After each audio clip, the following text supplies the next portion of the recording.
Alright, you guys, check it out. We do have the Dobinsons up front. Didn't choose to swap out the rears, probably need to get to doing that, but I mean at $260 for the set of fronts, another $200 or more for the back. I mean, $500 in shocks, it's like, they're just shocks.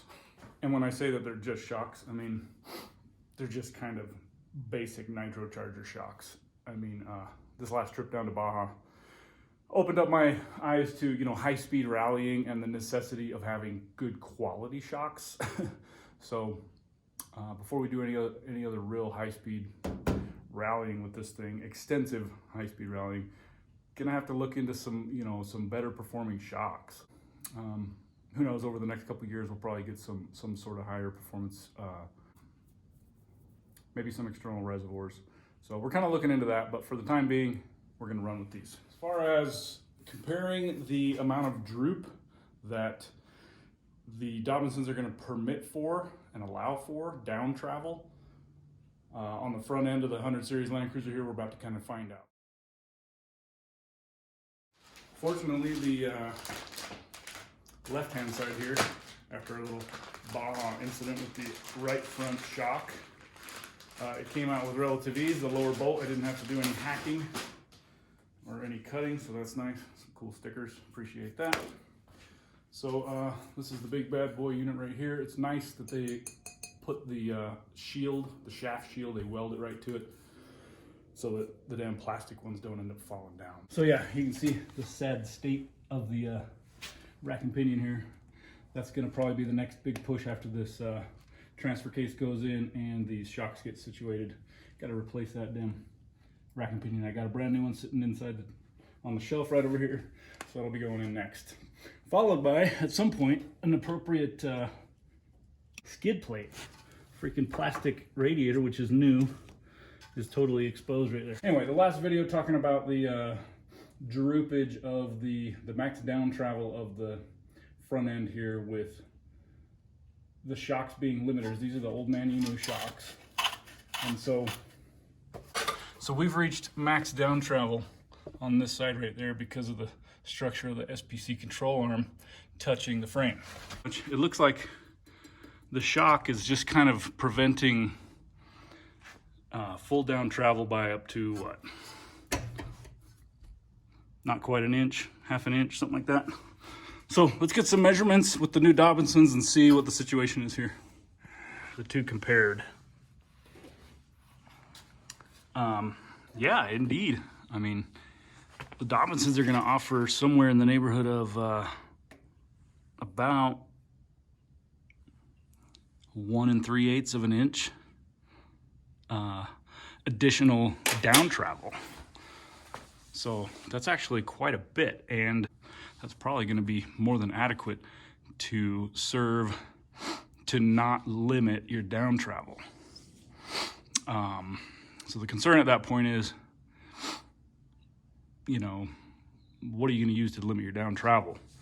It's kind of, you got your two options. You can put on some sort of a limiting strap, which I've really not looked into, or you can pretty much run it and run it permitting that structural component that I showed a second ago to be your limitation. So what we've proven on the other video, if you haven't checked it out, is that it doesn't seem that even on the right hand side, which took a lot of extension and managed to kind of bend that section right beneath the upper control arm, that it doesn't appear that it's going to put a undue binding on your CV shafts, the joints. Now, as far as whether it's putting undue stress on your other joints, well, that's kind of still possible. Your lower ball joint, your upper ball joint, and your tie rod end. So anyways, it does seem at this point that by installing the Dobinsons, it's going to alleviate the troubles I was having with having the front end lifted as high as I had it, which is good. So now, as we get these installed, once we get it back out on the road, which is going to be a couple weeks, we can then kind of set the height with the torsion bars where I want it, which will allow for it to ride more or less level, a little bit lower, a little bit of rake in the front to compensate for when you put a little bit of weight in the back. But anyway, we'll get to that point later. Anyway, let's get this thing installed and see just how it compares to its current limitations.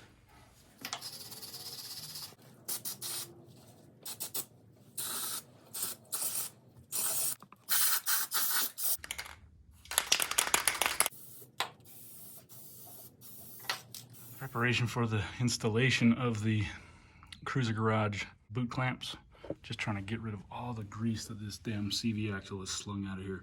As mentioned in the former video, this is the third set of OEM Toyota axles this truck has had on it. And typically I hadn't been running it at very high angles.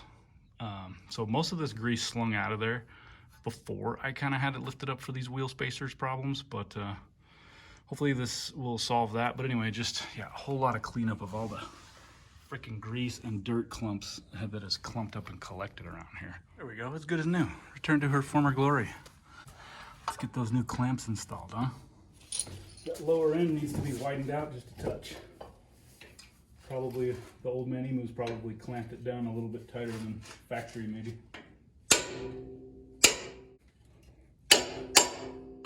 Interestingly, the Dobinsons don't come with metal washers in between the rubber and the truck frame, which means you gotta kind of pay extra emphasis to make sure that the grooves of the bushing seat properly and you don't have it off center. One upside of the old man Anyhoo's is the 19mm flat right in this spot here. It's a heck of a lot better than the teeny ass little 10mm flat up top, especially when it comes time to take these bad boys out. 10mm, hell, I take that back, it's freaking 8mm. Even more troublesome when they're practically seized up 15 years from now when you need to change them out. I don't know, I think a lot of guys swap out their shocks who put their trucks to the use a lot, probably every couple years. That's probably a much better practice, but I guess it just depends on how many miles your truck sees, huh? I'll bet since I installed this suspension, this old man Anyhoo suspension on this truck, it's maybe seen 50,000 miles, 60, something like that. So, any of you guys on the forum here recognize what this is from? Check that tool out. Special edition. Ooh, it's even got my old unit on it. Wow. Pretty cool. It's got a national stock number. Anyways. So, yeah, we can see that with the upper control arm stationary, bottomed out on the frame there, that the shock is still has some room to extend.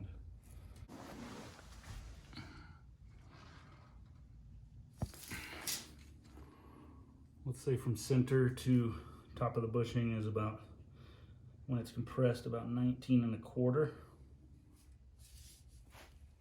So we're about 18 3/4. So that's good. This shock gives you about an extra ½ inch before it bottoms out. I don't know.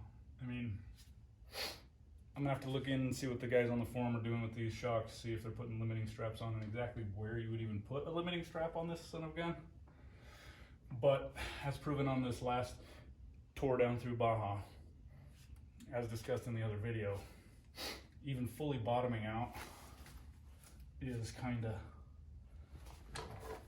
I mean, besides the stress that's putting on your ball joints. Are those some extreme angles on your ball joints? Perhaps. But as far as are they actually gonna buckle? Well, I don't know. Anyway, there you go. That's the resolution. So get this damn truck back on the road. I know there's all these videos that are all just categories, but we're trying to get this damn truck back on the road. So if you're new here, check it out. Check out the other videos on the channel. If you decided to subscribe recently, that's awesome. Thanks for sticking around for the story. And hopefully we get this damn truck back on the road and get some wheeling in. It's turning into snow wheeling season here in Utah. It's like December 12th or something. So anyway, thanks for watching. Hope to see you on the next videos.